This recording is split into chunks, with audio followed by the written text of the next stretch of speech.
I would have done the fancy thing that you did, but then that requires threading a cord down the back of my shirt and then out, and then I'm connected to the computer, and then I'm tethered, and I can't get away from you.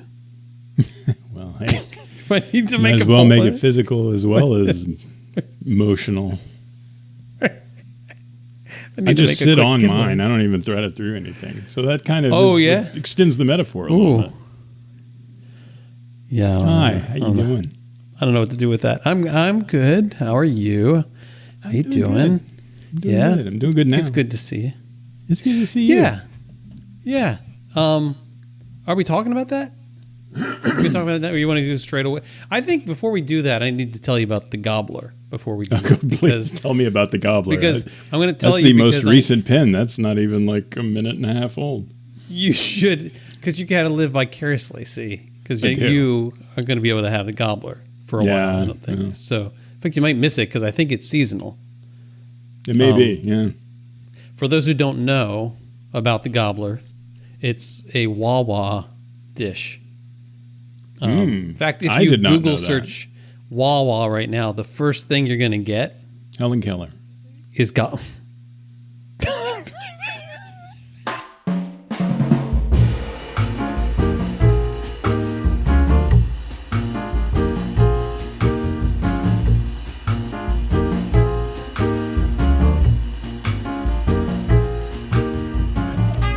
After that, the first thing you get is the Gobbler.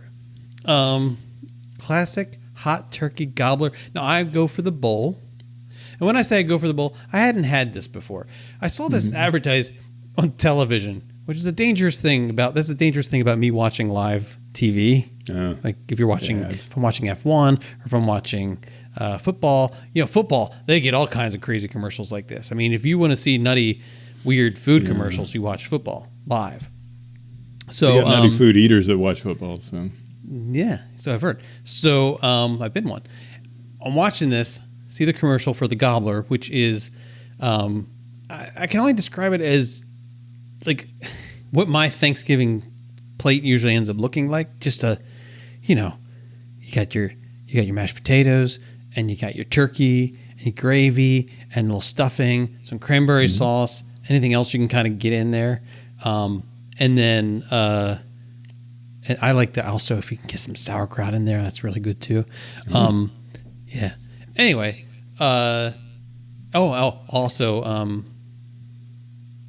sweet potatoes too are nice. Anyway, so and then I like to kind of just mix it all up because I'm weird like that, and then eat it. So I see this commercial for the Gobbler, which is actually a sandwich, right? Okay. But it's also a bowl. I'm thinking to myself, this is amazing. Yeah, the hoagie version of this, you can literally get a pile of mashed potatoes on your bread with hot turkey and all the other stuff and everything. But I think the other version they have, you can't get like the mashed potatoes and the stuffing. So that's a no-go. You got to get the bowl because then you can get both in the bowl. Now, are they doing the same thing? Like they put the bread in the bowl with the... No bread in the bowl. Oh, I see. You get the sandwich or you get the bowl. Yeah. It's not a sandwich that has been put in the bowl because we have no faith in the ability of the bread to hold up against all of that. Oh, gosh, can you imagine a bread bowl, though? Oh, a cornbread bread, a corn bowl, a cornbread bowl. Done a cornbread bowl? I mean, they talk about lack of structure and it's true stability. I mean, it would just. But I mean, we've got scientists. I'm willing to experiment. They can figure it out. Yeah, for anyone interested in having me taste your cornbread bowl, that I'm up for the challenge. So I saw this commercial, and immediately I thought it was like the John Lovitz scene in Friends, where he's like, Mac and O's, we got to fix this.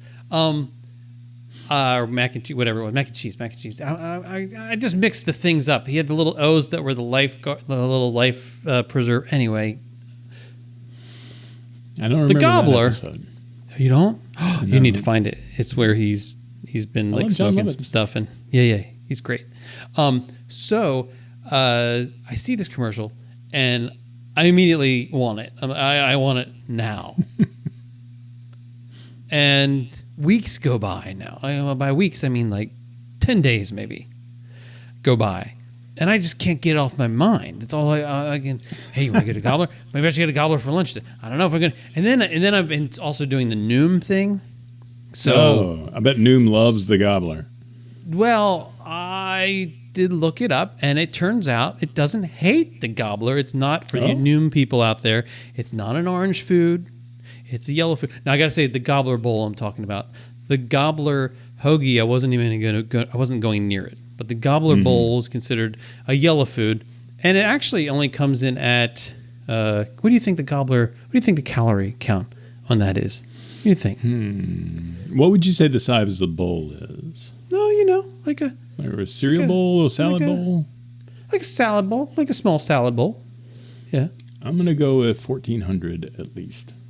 700. Really? Yeah, and less if you don't get the cranberry sauce. Which of course I was getting the cranberry sauce. That's irrelevant. Right. So it's zero if you don't get any of it. I just couldn't get. I've been just talking about it to everybody. I mean, I was Hollywood Studios the other day doing a little like recording stuff, and I thought to myself, I wonder if there's a Wawa near here. I wonder if I should like hit the Wawa on the way back. It's 10 o'clock in the morning. You're like addicted to this thing, and you haven't even had one yet. I can't get it off my mind. So finally tonight, I'm like, I'm going out to the studio. You know where there's a Wawa? There's a Wawa up on Colonial. I'm going to go up to the Wawa up there. I don't usually go up there. I know, that's where I live.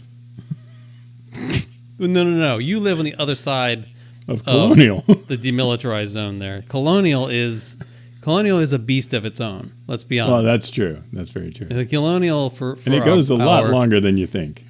For our Baltimore listeners out there, Colonial is like the Pulaski Highway of Florida, of Orlando area.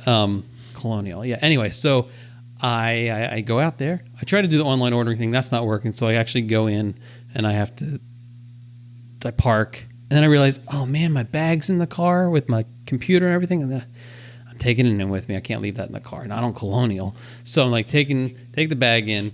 And I realized at that moment, I've never ordered food from Wawa before.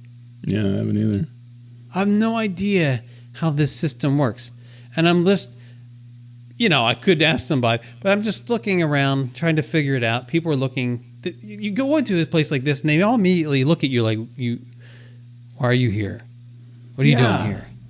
Like, I don't know. What are you doing here? And I can see them all standing around waiting for their order. And so I'm looking and I see it and I'm like, do I go up to where do I order this? Do I ask the person for it? And then I see a little order here kiosk. I'm like, yes, no people. Yes. So I go to the kiosk thing. I get my order in. And then it prints out this little receipt almost immediately. I almost feel like suspiciously immediately. Yeah, like telepathically, like it knew too soon. That's a Gobbler guy right there. Too soon, right? So it spits out the little receipt thing, and it says something like "take to cashier" or "present to cashier," or something like that. So I'm standing over with the other guys, waiting for our orders, and then I realize, I wonder if I'm not supposed to give it to them. I wonder if I'm supposed to actually walk it over to the cashier at the front of the store, and then come all the way back over here. That seems a little silly because why wouldn't they have just charged me out on the order screen thing? But I don't know. I don't know what the system is. So then I go over and I wait. I'm like 4 people deep. I've got nothing in my hand. I have my bag slung over my shoulder. I've got nothing else going on. I'm trying to look as occupied as I can, like I belong there. These people are in line. I'm thinking they're like, what's he going to do? Or I'm either ordering cigarettes or a lottery ticket. Now I'm that guy. Yeah. And because I have nothing in my hands. What am I going to get, a pack of gum? No. So I get up there finally, and I just ask in this sheepish little voice, like, I show my little piece of paper. I say, do I pay you for this? Do I pay this here? Do I pay it at the thing? She's like, oh, no, you pay here. Like, okay. Yeah. This piece of paper is so small, mind you, I couldn't get my thumb out of the way for her to scan it. So she actually takes the paper out of my hand and scans it, and then places it back in my hand. Yeah. And then she gives me an empty bag and puts the receipt. Puts the thing in when you get it. But now I've got an empty bag. I go over to where all the people are standing now, and I realize they all have got stuff in their bags. They're not some loser who just goes in to buy a Gobbler. They actually go in and buy other stuff from Wawa because they got all these adjacent things. Gobbler. They had a beverage. They have I don't know, who knows what else they got. They got Wawa has a whole bunch of stuff. Who knew? I thought they just had gasoline. So I'm like not in line, but I'm kind of lingering in the space, and with my empty bag, then I'm holding like it has something in it. Because how else do you hold the bag? It has the hope and anticipation of a Gobbler in it. I can't ball it up. Like, what am I supposed to do? I'm holding this thing and then I realize I'm holding it like up to I don't know why I'm holding it like this. I'm holding it literally as if you see me now with my hand up almost shoulder height, like holding this piece of bag that has nothing in it. And then it occurs to me how I must look. And so then I just kind of nonchalantly lower my hand. And then I'm like, I don't know what to do with this. I'm just going to sit this at my side. I'm just going to wait. So finally, I see people get their orders called. Now I can understand, because no one was getting a call. I didn't know what the system was. So now their orders are getting filled, and my person comes over, and I could see her making it, and I'm getting all excited, and I was like, oh, a little more cranberry sauce, a little more cranberry sauce. Okay, good. And then she hands it to me. I put it in the bag. I have to put it in my bag, by the way. Yeah. I have to put it in my bag. Anyway, have a nice night. Okay, you have no idea, right? I get over here, excited, get it out. It's still warm. Mix it all up. Oh, the Gobbler. Yeah. Yeah. So how was the Gobbler? Was it everything you wanted? No, it's okay. That's with so many things. This is okay. I don't need it. But now it's over. Now I got it. It's out of my system. Yeah. I mean, so to speak. Yeah. Would I do it again? Yeah, 700 calories, that's not bad. And it's a yellow category. So I found a little cheat. I know Noom was not, first of all, Noom's not a sponsor, hashtag not a sponsor. And also... they can be if they want to get in touch. They can be. I'm actually really enjoying it. But I don't know if you know anything about it, but I don't, and I've been curious. Yeah, it's kind of fun. Fun if you like to track things. But they're not just obsessed. They're not just focused on like the calorie piece, right? They also want you to drink a ton of water. We'll talk about this. I didn't pin this yet, but we're going to pin this water bottle I have. But they also have these categories of green foods, yellow foods, and orange foods. And it all has to do with caloric density. So don't think of green foods as just like they're green, right? You'd be surprised what else is on the green food list. Like really, really surprised. For example, on the green food list, you'd expect grapefruit and pomegranates, and asparagus and celery and all that stuff, right? Sure. How about non-fat cottage cheese? Okay, non-fat, yeah. Yeah, right, yeah. I guess I could see that. Barley, sprouted bread, wheat. I don't know. I'm not gonna sit down and eat that. Whole grain wheat bread, whole grain pasta. Like there's certain things that fall in this green category that now I just discovered this as I was like doing more research because I'm hungry, man. And then I found Michelle bought these tortillas. These like they're like carb conscious tortillas or something. Oh. Yeah. I'm just gonna plug them because they're so delicious. And everybody should just run out and get it. It is. Okay. It is. Oh, hold on. Sorry. Oh, go away. No, don't delete that. No. Stand by. Whew. So scary. So scary. All right. Don't laugh at me. It's Olay Extreme Wellness High Fiber Carb Lean Flour Tortilla Wraps. Okay. Extreme Wellness. It's a mouthful. So you don't kid around, man. It's the real deal. In your face wellness. It is right. Yeah. Wellness that would be contested in the X Games. I love it. I was literally about to say it's like the X Games of tortillas. Yes. This is why we get along. All right. So, but like one of these giant, like bigger than my head tortillas, 100 calories. And it's considered green. It's green. Man, I'm having so many things wrapped up. You wouldn't believe it. Because You wrap up your gobbler. That's what you need. Oh, I didn't have them with me. Oh, I got to do it again. That's what I'm going to do. Although it's already 700 calories. I don't think we need to worry about that. But the cool thing is that you get these you get these Gobblerito. So in each category you get calories assigned to the category. So you I've still got, after my gobbler and everything else I've had today, I still have like 434 more green calories. I've got, even after the gobbler, I still have 190 yellow food calories left. And I have 202 orange food calories. And I'm telling you, I'm not hungry right now.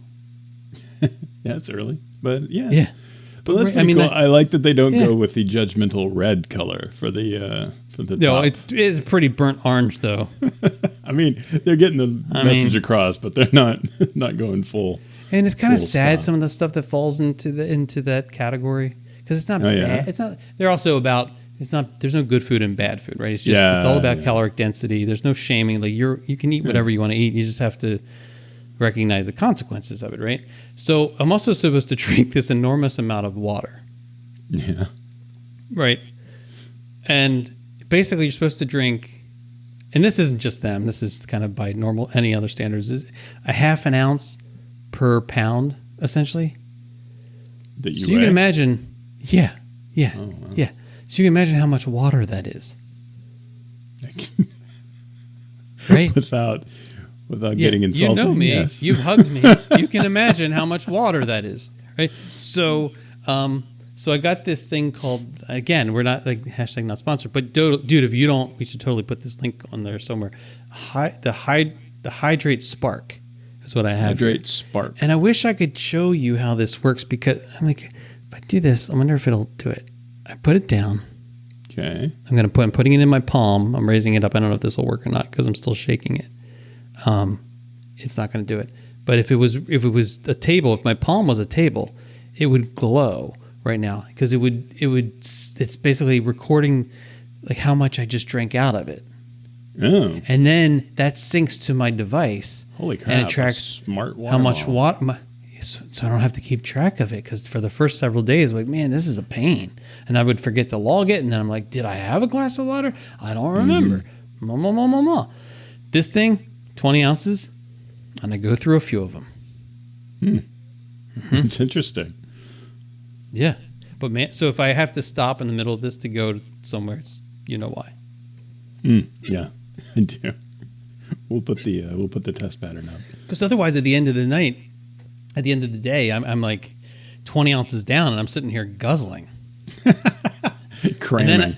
And then I'm having to get up in the middle of the night like an old man to the bathroom. And I have to do that anyway, and I've had to do that since I was like 20. You missed it. I drink a lot of water. I mean, when people are like, I've gotten to the point where I've started having to get up in the middle of the night to go pee. I was like, oh, is that bad? You know, because it's just this isn't that kind of. This is like, I have just been drinking too much water before bedtime, which I assume is what it is with me too. I don't know. I don't think it's a failure of any systems or anything. I'm also, speaking of failure systems, I'm also sort of, I don't think addicted, but I'm, about like loss aversion. Sure, yeah. Well, I had heartburn at some point, and I didn't really have anything normal to take, so I used the whole sodium bicarbonate trick. Yeah. Take the baking soda and like half a teaspoon of baking soda in about 4 to 6 ounces of water, and then drink that. And through the magic of chemistry, it does the trick. I mean, it's incredible. So this happened twice, and it was so good that I've been doing it every night for like the past month. Like whether or not you have prophylactic sodium bicarbonate. Preventative Arm & Hammer. Well, yeah, it's not Arm & Hammer. How's it going? It's lovely. I don't have any heartburn. It's wonderful. It's incredible. It's amazing. It doesn't taste great. No, I'd imagine not. Yeah. No, but the chemist, and you get a little belchy after because the chemical, I don't know. I have a basic, like a black box understanding of this. Like I understand that something like this goes in, something happens, and this comes out. And what I know is that, sodium bicarbonate, the baking soda, goes in to my stomach, right? It actually goes into the water, and I know that there's some weird ion things that happen there, separation. And then once it hits the stomach, the whatever happened in the water, that meets with the hydrochloric acid in your gut. Mm-hmm. And then it becomes the two wonder twin each other, and you get salt, water, CO2, and CO2. Yeah, that's it. That's neat. So you get a little belchy just for a couple times, and then it's gone, and you feel wonderful. It's amazing. And you're drinking water that's like bonus water because I don't even count it. Yeah, because it didn't go in your mouth as water. You go made water in your stomach. Look at you. Oh, you mean the bonus water? Oh, right. Yeah, because the thing turns some of the acid into extra water. I wonder if I can count that. Yeah, I don't know. I don't know how much water is produced from however much. It'll be negligible compared to the gallons that I'm apparently drinking. But it's still kind of interesting. So the Gobbler was okay. It was not terrible. Not terrible. But I mentioned that. I was gonna. I feel a little bad talking about it because you aren't really eating that right now. No, I'm not. No, because you tried to die. Are we talking about it? I did try to die. Yes, I did. I was unsuccessful, as my presence currently sort of attests to. But yeah, okay. So let's set the scene. It is September 30th, I believe. Sure. It may have been earlier than that. And I have the message from you. I don't know that the day you didn't tell me happened, right away. No. Yeah, I was not sending messages to anybody except for very uncomfortable messages to people that are standing next to me that have degrees. So I'm minding my own business, sitting at my computer, and I remember that I'm listening to the. Have you heard of the Fly on the Wall podcast? It's David Spade and Dana Carvey. And they talk I tried to listen to it and I couldn't. I like it. It's not one that I follow religiously, but it's one that's fun to have on my computer while I'm doing other things, working or something. It's David Spade. I can't abide him. He's not as like in the interview listening. I just couldn't. Yeah. I couldn't. Yeah. I can understand. I like Dana Carvey. And they sound too similar too. So then I'm like, wait, that's who was that? Very true. Who is there? Yeah, it's hard to. They kind of look similar too. When you look at them, at this point in their life, like they have kind of aged into like almost the same guy. That's what they want to hear. Well, they've said it a number of times, so they're aware. So anyway, I was listening to the Dennis Miller episode, and to this day, I can't listen to the rest of that episode because of this. And I get this feeling in my stomach or in my chest is where it feels like it is. And where were you at the time? In my office. I was sitting in this chair right here. Okay, in fact, great. So scene of the crime, and I have this feeling like I've got. You ever done that thing where you've like really chugged some water or something, and a big old air bubble has gone down? And you got to stand up. You got to I usually put my hands up like. Exactly, because it kind of hurts, right? It's like it hurts like kind of like right there in the center of your chest. It's horrible. And it's like ow, ow, ow, ow. You know it's not your heart, but you know you're going to die from it because it's so much pain. Yeah, but it has a very distinct feel to it, so you know it's like an air bubble. It's not like something else. But that's exactly what this felt like, right? As it started with that, and I was like, what happened there? And I'm trying to maybe burp it or move around, trying to get it. It's not going anywhere. And it's getting worse. And so I'm starting to get like really annoyed at this because I'm thinking maybe it's not an air bubble, maybe it's something else. Now, a little backstory on me. Back in the aughts, back when I was mid-20s, and I may have talked about this on here before, but I had something called Bornholm disease. And I talked about this the other night. Wait a second. Go back. You were not in your mid-20s in the aughts. I don't know. I don't know years. You were in your mid-20s in the 90s, late 90s, mid-20s. Okay, so late 90s then, yeah. I mean, early 20s. Because I remember aughts, what like house I was living in when it happened. I just want to make sure we're the same age. So we don't are the try same. Don't try to suddenly you're 2 days older distance than me, yourself from. But whatever it is, it's. I don't remember. All I remember is I was living in the house that I was living in during that period of time. Yeah, this discovery. Talk about this, happened. because this is incredible. This thing we just discovered. What's that we do? That we discovered? I know. Danish disease. Oh, yes. Okay, so Bornholm disease, and you can look it up, and some of you probably already are.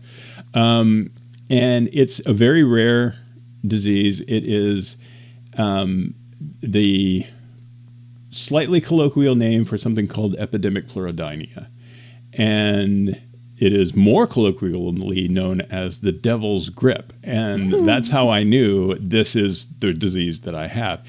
And what it is I can't remember if it's viral or bacterial. You got to explain why it's called Bornholm and why that matters. Well, because the island of Bornholm once had an epidemic of this. And that must have been horrible. And Bornholm is, as you said, is Denmark, yeah? Yeah, it's a Danish island in the sort of South Baltic Sea that I visited last year, and they said nothing about this, by the way. Nothing about Devil's Grip. I don't know if it was a proud moment. I don't think they're like ixnay on the Devil's Grip Bay. Yeah, they're like, we don't want to be known as the island that had the one disease that nobody else ever got except for this one dude in Mississippi one time. I can't believe we've never talked about this. All right, so you got the Devil's Grip on you. I got the Devil's Grip, yeah. Mm-hmm. And what it did is it started like that, because what it is, one of the biggest sort of components of this disease or symptoms is what's called pericarditis, which is an inflammation of the membrane that surrounds your heart. And there's also muscle spasms. There's fever. I'm reading about it. Yeah. There's a number of things that you can get, but that part is the part that presents itself in your face. It's like hey, check me out. You are in pain. This sucks. Mm-hmm. And it started to feel like that when the other day, and I was like, oh God, like it did cross my mind that this has resurged, and I got to deal with this again. I wish it had been that, though. I wish it was the devil's grip. I wish it was the devil's grip in my ass that day, because what it turned out to be was about 10, 20 times worse. But anyway, so I'm feeling that. And if you've ever had any, like pericarditis, you can get through a number of different ways. I had it one time, and it goes away if it's a mild case of it, and which mine was very non-serious. But it's not a comfortable feeling. No. Even the mild case of it. And it's inside your chest, like around your heart, as you would imagine. But when you breathe in, your lungs kind of impact upon it. Your chest expands, and it makes it hurt. And like at the time when I was having the Bornholm disease, there were times when like my body wanted to sneeze, and I would start to like do the big inhale before the sneeze. And it would hurt so much, my body would just abort the sneeze. It was like, never mind. It's cool. We're good. We'll handle the piece of dirt or whatever that just from trying to make you sneeze, and the grain of pepper or whatever. We got it. Don't worry. Sorry. Whoa. So that's the kind of pain that it gives you, right? And so... So I'm starting to experience that, but it's not. I mean, it is hurting more when I breathe in. Okay. But it's also hurting. Like the great thing about pericarditis, the greatest sentence ever started like that. Mm-hmm. But if you're not moving, it kind of doesn't really hurt all that much. It's when you start goofing with it, when something's poking. And if you're like on one side, I think what is it on your? If you're on your right side, left side, I can't remember which side. There's one side that makes it feel. Yeah, you're laying down. You can make it kind of. I could not lay down. I had to on your sleep. I had to sleep in my recliner, like like an old lady, halfway or whatever. Yeah, it sucked. But this was hurting constantly. So And it started surpassing what I had experienced in the past. And now I'm starting to get worried.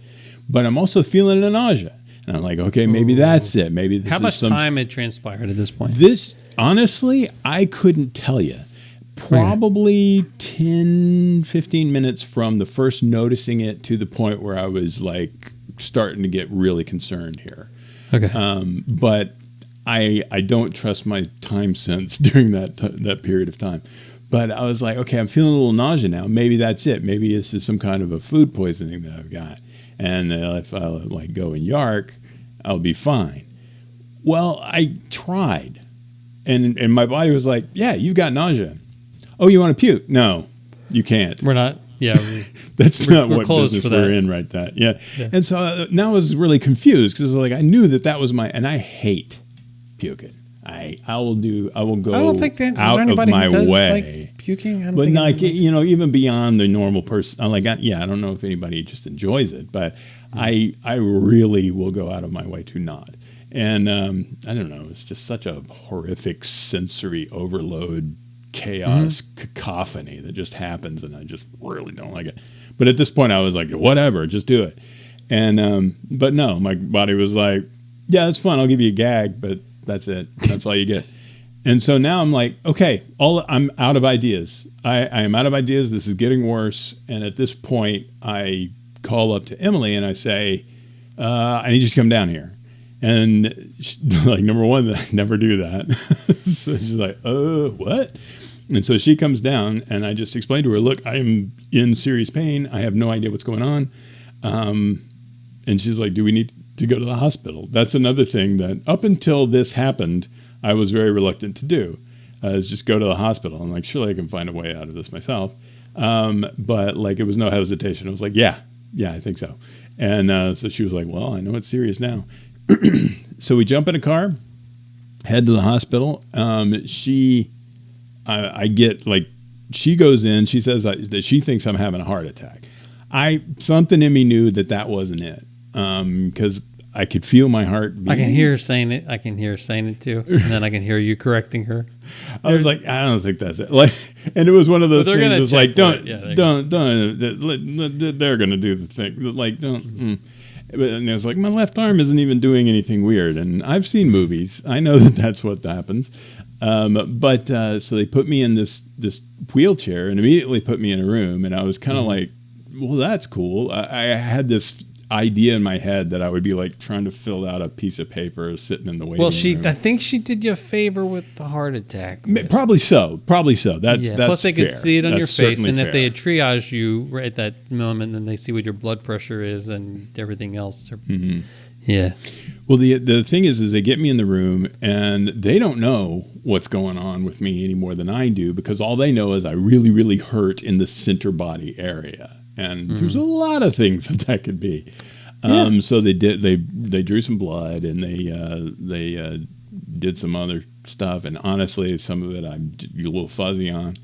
And I remember being in that room for about an hour at a pain level of about 8. Oh. And without any pain meds or anything, because they don't know what's going on? Exactly. They weren't sure what was going on, so they couldn't really do anything.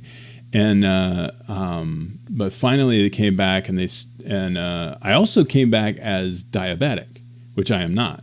But it ends up being the pancreas. So like the pancreas, it generates the insulin and regulates your blood sugar, among other things. And if it's going haywire, it can easily make you look like you're diabetic. And in fact, some people that have this end up diabetic. And it's not type 1, it's not type 2. It's a completely different type of diabetes. It's a pancreatitic or something like that. It's specific to pancreatitis, I think. Lori told me all about it, and I don't remember the details on it. But you can end up that way. And I was sort of presenting as diabetic, and so they actually gave me an insulin boost, and I don't even know if that was a good idea at the time, because I don't know. And maybe it was, maybe it was. I don't know, because I just know my pancreas is going nuts, and so it's like now I've got insulin all over me, and I didn't even create it, and I don't know. I've anthropomorphized my pancreas. Whose insulin is this? Oh, wait a minute. Jesus. Is there another pancreas in here? But anyway, so what it ended up being is something called acute necrotizing pancreatitis. Essentially, Ooh, okay, so let's break that down. Acute, that's what I'm meaning doing. Like it's sudden. Yeah. Right. Yeah. Necrotizing, not a good thing. Meaning a chunk of my pancreas died. Yeah, it's basically necrotizing means like it's death. Your tissue is dying. You don't want necrotic anything. It's not the whole pancreas, to be fair. It is a chunk of it. Just decided to up and commit suicide or something. And the rest of the pancreas freaks out. And that's the pancreatitis. You can imagine. You can imagine, like... I mean, if my foot died, I'd freak out too. I don't know that I would cause other people pain in their chest. I think that's a little selfish. But that's the thing, and the more we get into this, the more I think it's worth noting that the human body is an amazing thing. The systems of the stuff, and you think about all the stuff that's just happening automatically and working in concert, right? Like it's all it's amazing. But then when something like this happens, it does dawn on you that they don't give a crap about any of the other systems at all. Like, or you. Yeah. It's like, I'm doing my job. Self-preservation of itself. I don't need any crap out of you, buddy. Right. It sounds like your pancreas if I go down, we're all going down. Trying to kill the rest of your body. And then the rest of your body's trying to respond, and then that's actually now creating a cascade of problems. Here's the thing that the reason it inflames not only itself, but the stuff that's around it, i.e. the spleen, the liver, is because one of the things it excretes is an enzyme that digests your food. Mm-hmm. And it digests, fat and protein. All the tasty stuff. Which you're made of. Tasty stuff. And you are made of fat and protein. Yeah. So you start to actually kind of digest some of your liver and some of your spleen. And so they get freaked out too. And it's like this. They're like, hey, you're spilling. What are you doing? Yeah. Ain't nobody ate me. But, it's, and so that's going on. And so they finally know what it is, and then that means here comes the pain meds. And so wait, let's back up. Yes. So why is your heart hurting at this point? Why do you have this? It's not. That's the thing. It just felt like it was. Because it was actually referring the pain up through that. Well, it was like, it's one of those things where you ever get a pain in like your ankle that you also weirdly feel in your hip.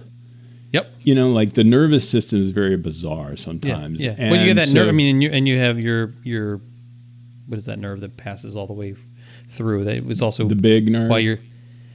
That's it. I think that's the name for it. Yeah. Yes, and that's why sometimes if you get a weird pain, you can actually end up feeling lightheaded, and because your heart slows down. It's like it's like you're going into shock. It's like a whole thing. Right. Well, yeah, this system is, I'm telling you, this system is wonderful, but it's also a little messed up. Like you're preaching to the choir, man. Can we get a memo out, guys? Can we get a memo out? So anyway, so it presents a lot like that. And the pancreas and liver and stuff is a lot farther north in my body than I was thinking it was. And so my spleen is almost under my rib cage. Yeah. Like it's far, it's way up there. And your liver too. Your kind of liver's right under there too. Yes. Yeah, I've seen the innards of myself way more than I wanted to. And it's actually it's like heavy on that. Like, why so much over there? The left side. So many CTs and nobody's home. MRIs. Left side, no, not much going on. Maybe next time we spread it out. Yeah. But yeah, so they got that going. They came in with the meds at this point. They were like, "Do you want morphine or do you want something more powerful?" And I was like, "More powerful than morphine?" and so I was weirdly pragmatic at the time. I was like, Dude. I know my dad had an issue when he got shot in Fort Smith back in the 70s. He was a DEA agent, and he got hooked on Demerol. That was what they gave him. You know for what? the pain. I'm pretty sure the moment when your pain level is between 8 and 10 and it's been there for a while and you know that your body is trying to kill you, that is not the time to be concerned about whether you're going to get hooked on the thing. Isn't. But that weirdly showed up in my brain. And I was like, I'll go with the morphine because the thing that's stronger than the morphine, that kind of scares me a little bit. So let's do that. And then they gave me the morphine and it did jack. It was like, it gave up. It gave up and left. It was like, I don't know what to do with that. Sorry. And so I was like, okay, hit me with the stuff. And it's the stuff called Dilaudid. Oh, Dilaudid, the muscle relaxer. And it's the thing is, isn't Dilaudid a muscle? Yeah, because it's Dilaudid is a magic potion, is what it is. Okay, and so they hit me with that, and I don't know how many milligrams. I know at the very end of my hospital stay, it was down to a 1 milligram dose whenever they needed to hit me with it, and I could tell that was like weaker.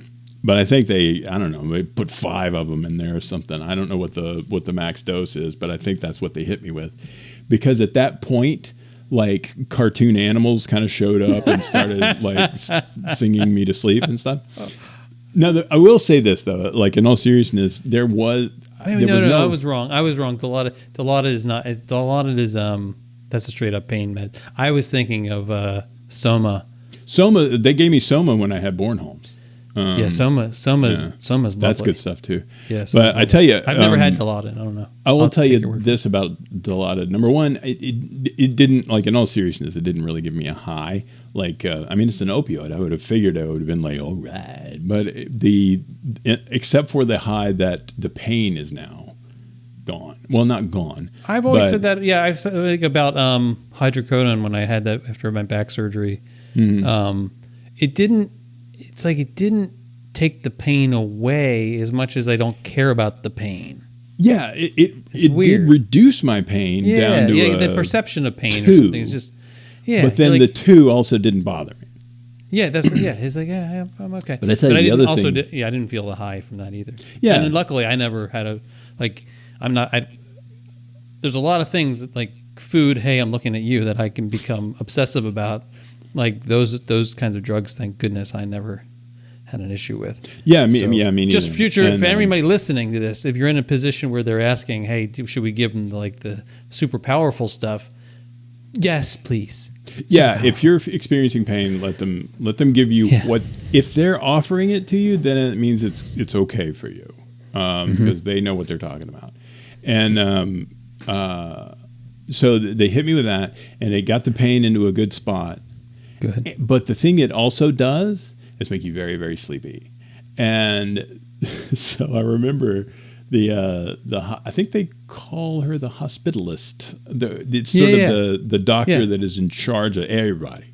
Yeah. She kind of walks the floor and reviews all the things. And so she was talking to me, and she was really cool. It was Dr. Treese. I don't know what her last name was.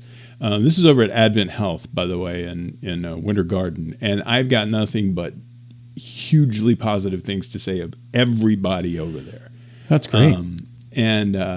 So she came in and she was talking to me, and I swear to God, I don't remember what the hell she was saying to me, because you ever been so sleepy but you're trying to stay awake. You're I don't know if you're trying to watch something or something like that. You're trying to get through it, but you're getting sleep to the point where your eyes are closing like involuntarily. And you have that thing where your eyes have been closed for however long before you notice they're closed. You know what I mean? Where you're like, my eyes are closed. I mean, it was that. I was like talking to her, and then I was like, oh, she's talking to me. I need to, yes. And I think Michelle can relate to this more than I can. But yeah, I know exactly what you're talking about. Yeah. But she was talking, and it was like in mid-sentence, she was like, "Are you falling asleep?" And I was like, I'm sorry. They put the thing, and it feels good, and I'm going. And she's like, "It's cool. I understand." But then they put me in regular, I don't know what you call it, CU, I guess, the regular unit. And then they were like, we need to put him a step up. So it wasn't ICU. It was, and I swear it sounded like they were saying DCU, but I think it may be PCU. I don't know. It's one of those, and like both of them, like You weren't in the PQ because that would be the pediatric ICU. No, it's not Right? PQ. It's You were in. it's like, I think it's PCU because I think it's present care unit or something like that, where I don't know, they just pay a little bit more attention to you. They visit you a little bit more often. The drug closet is closer. But yeah, they ended up putting me in there, and I would not see unprocessed air for another 10 days. I was in there for 10 days with this thing, and it was intense. And the treatment of the actual thing is you stop eating and drinking immediately, because the pancreas touches everything you eat and drink. And the last thing you want to do is give your pancreas work to do while it's freaking out because half of it died. Well, not half, like a bit of it died. And so there's that. And then they also pump you full of fluid. And when I say full of fluid, I mean full of fluid. I had like 4 IV bags going at the same time, just pumping me full of saline. And I looked like, I honestly, by the time I was able to get up and like go into the bathroom like on my own and look in the mirror, I looked like I had gained 40 pounds in the last 2 days. And it was all fluid, and it was all you're doing what's called third spacing. This is another term I've learned from Lori, who is a friend of mine who's an endocrinologist, if anybody isn't aware of that. And she was telling me about that, and it was basically like your body has places it puts fluid, and when it gets enough fluid, it starts putting it wherever it can stick it, basically. And that's third spacing, and it's just kind of making me get bigger. And I was like, is that gonna go? Like, I haven't eaten anything for 2 days and I gained 40 pounds. Like, what? That's going away, right? And but That's a lot of Hydrate Spark worth of water, too, by the way. Dude, I tell you. And so basically, what it is to pump all that fluid in there to get the inflammation to calm down. But then once it does calm down to a reasonable level, well, now you got to get rid of it. And so you go the opposite direction. They give you this stuff called Lasix. And I'm following my notes. I'm like, he's at the Lasix part. And then the Lasix makes you pee a lot, and even when you haven't drunk anything, you're pee. And then what's fun is you're at the hospital. So, and they're all about tracking things and measuring things. So you don't get to pee in the toilet. You pee in the bottle. And, so that was a great fun thing too, because they only come by and get them every now and then, or they dump them out. But here's the thing, like and they end up with like 3 or 4 bottles. But that they have to. I don't remember why they have to pump you full of fluid. What's the reason they pump you full? I can't remember the. It calms the pancreas down in some way, or calms the inflammation down. But the problem is when you do that, then now you potentially overload the kidneys, and which can have, and also like the cardiac side of this thing becomes an issue. Like this becomes you're like impacting a bunch of stuff. You're trying to save this pancreas, but at the same time, you're now potentially jeopardizing these other organs and doing it. And so it's this balancing act that you have to go through to not infringe upon too many of the other organs, and it's gotta be terrifying. It isn't. The thing is that I'm very much a data oriented person. My day job is a data analyst. I've been logic minded for pretty much my whole adult life, and so I am very comfortable letting doctors do whatever they need to do. Like I am not one to second guess medical opinions. I mean, I will get a second opinion. I don't mind that, because hey, scientific consensus is cool. But like, this isn't, you got to do this. Okay. Yeah, but you also had Lori in your pocket, and so you had the ability. Well, yeah, there was my second opinion, right? Right. That's what I'm saying. Like, so you had the ability to say, like, hey, person that I trust, person I know is smart, person who, have in my corner. I know who has my best interest. Yeah, Right? He's absolutely. going to take a personal interest in this. Can you just check this out? Can you just check this out? And here's the thing: like my communications with her were never. Well, mainly it was Emily talking to her because I wasn't really in the condition to talk to anybody. But when that was a bit more like, this is what they've said. Can you explain that to me? Not are these people stupid? Give me a second. But at the same time, check their work or whatever. But at the same time, you also know that she's doing that.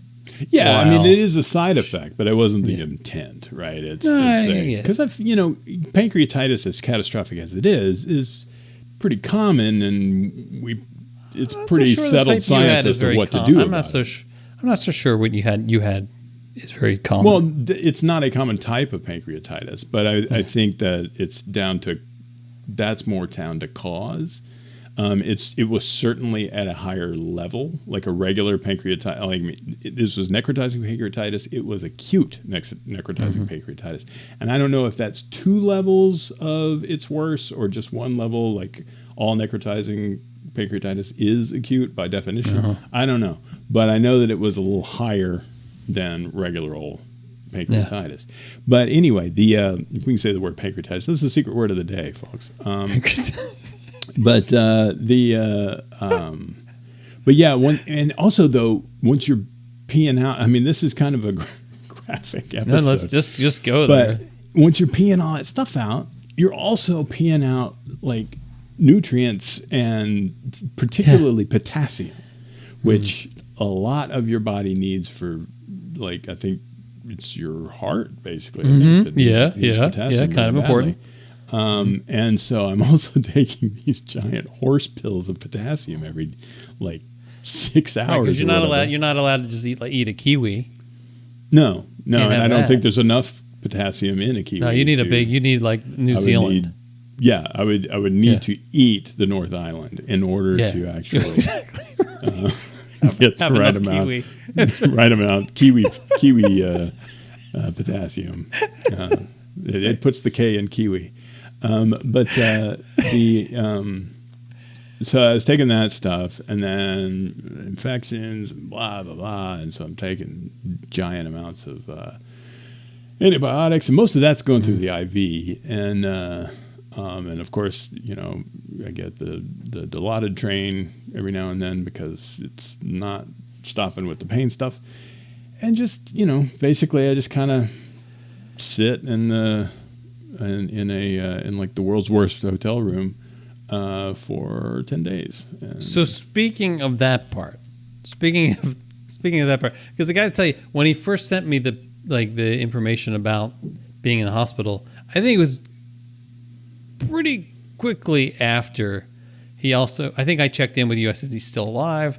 He says, still alive. Not a fan of where they put the tilt controls on these beds, though.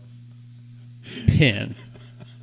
So he's on he's trying to die, right? His body's trying to kill him, and he's on Dilaudid. He's got all these things, but yet the man is still focused on the pins. God bless him. Because we actually were supposed to be recording. I think we were supposed to be recording like that, like the day after you went in the hospital, or maybe 2 days. A couple of days. Because you sent me this. That's when you said it was the 25th. You sent me this message, and you said, "I don't think I'm going to be able to record tomorrow." I think then. I don't think I'm going to be able to record tomorrow because I'm trying to die. Right, I'm attempting to die. Luckily, I failed it. Yeah, not all of me, just part of me. Yeah. Just one small bit, but you'd be surprised how important that bit is. Loss of the nail. But the thing that really cheesed me off about the bed controls is that, okay, you're in the bed, you're not hella mobile. Like even just moving around because you're in bad pain and things are happening here that, like, if you turn in a weird spot, it goes, hey, don't do that, and I go, sorry. And so, but if you look at these beds, like, number one, you got the weird, like, very industrial corded remote that gives you call in the nurse people. It gives you control over the television, and it gives you. I think that's almost it. I think that's pretty much the only things that are on nuclear launch codes. I think are like right, but you got to turn it over, and you got to get the up, down. And down, they left, haven't right, innovated around this in. No, decades. That's the same. That's the exact same remote that has been there since like the 90s. The beds have gotten more complicated and fancy. All this where you're about to. They have not gotten more comfortable. I'll tell you that. No, but here's the problem: is that the control for the beds is not on that remote. Oh, now, it's down here, right?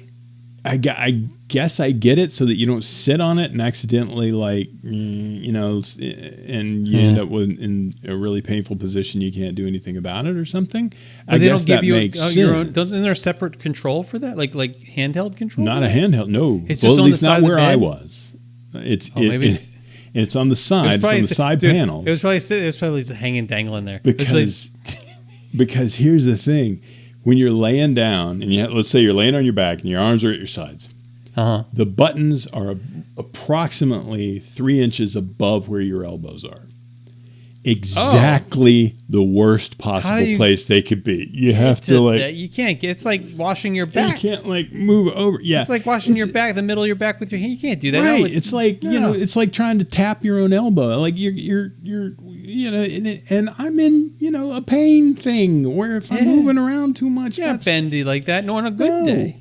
And what the heck, And they come in and they've got all these like foot controls that they can use, and I'm like trying to raise up or lower down, and I've got to like contort myself. It's ridiculous. That's crazy.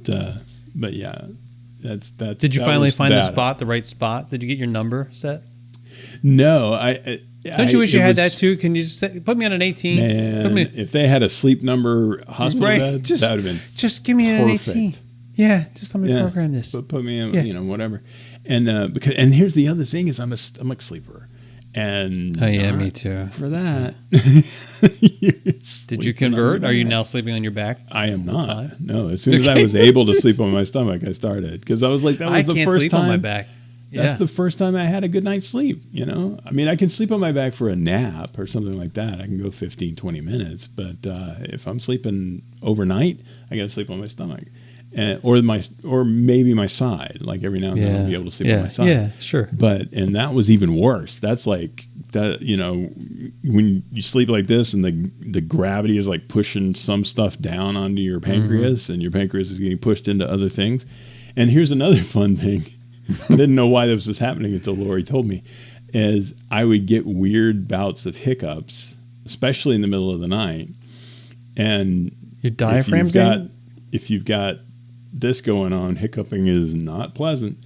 But it's the pancreas and the collection of fluid that has collected in there because of the inflammation has kind of increased the size, and being in certain positions causes it to poke against the diaphragm. And the diaphragm. The diaphragm is programmed to, execute the hiccup subroutine when something like that happens, even though it doesn't help. Totally makes sense. So it sucks. It's so funny you should say that because I secondhand discovered the cure to the hiccups by watching The Love Boat. Did you? Yeah, this just happened a few months ago. I'm watching The Love Boat, as I do from time to time, and there was this episode where this nurse was there, and she was like filling in briefly for the doctor, and somebody had these hiccups that wouldn't go away, and she said something about that she had read in some medical journal. I kid you not, she had read in some medical journal about massaging the diaphragm, and she and she cures this guy's hiccups. The doc gets all mad, bent out of shape because, he's the expert, not some nurse, yada, yada, yada. But anyway. She was right. So I saw this episode. Henry, he will get these bouts of hiccups from time to time. And he has all sorts of his I call them old Henry tales to like get rid of hiccups, none of which really work. And I said, but I have this technique I just learned. He comes over. I don't even get off the couch.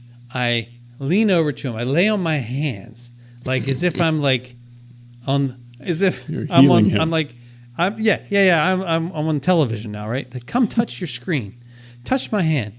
I take my hand and I put one on his back, and I put one right under his ribs, like where his diaphragm is, and I just now he hiccups and I can feel it. Okay, I got the spot, and I just start gently massaging it, just a little firm touch, but not too much.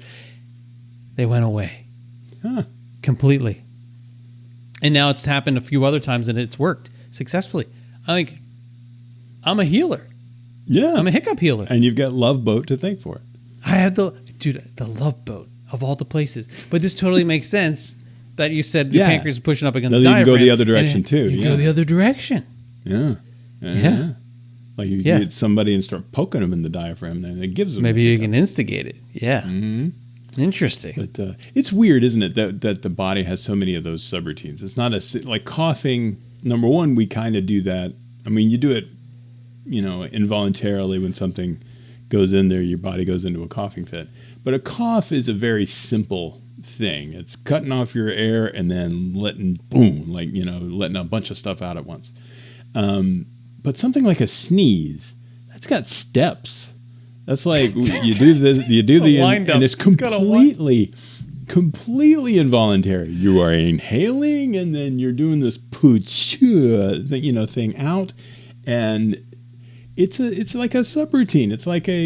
Especially when the conscious bits of you are also trying to intervene, and you're not suppressing the sneeze as much as you're controlling the impact. So if you're driving, for example, you got to be able to sneeze and not run off the road, and so because your eyes will close. That's another thing. Why? That's the other thing. Why do your eyes have to close during you sneeze? I don't know. Let's try that. I don't know. I can't even pretend to sneeze and not have my eyes closed. Yeah.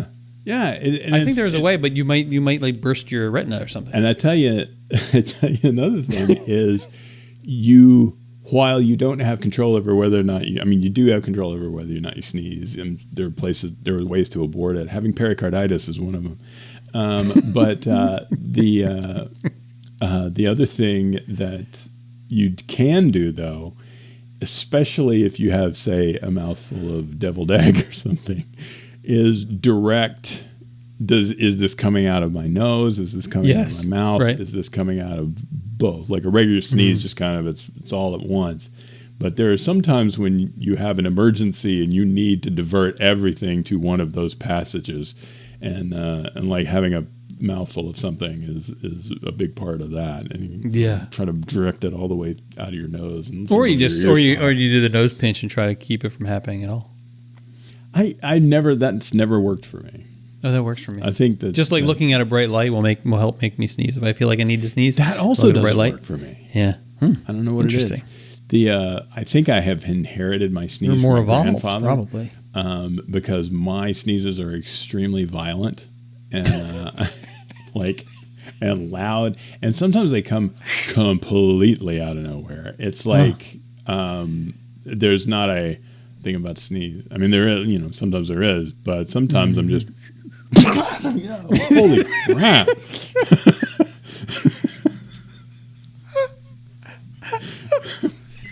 What in the heck?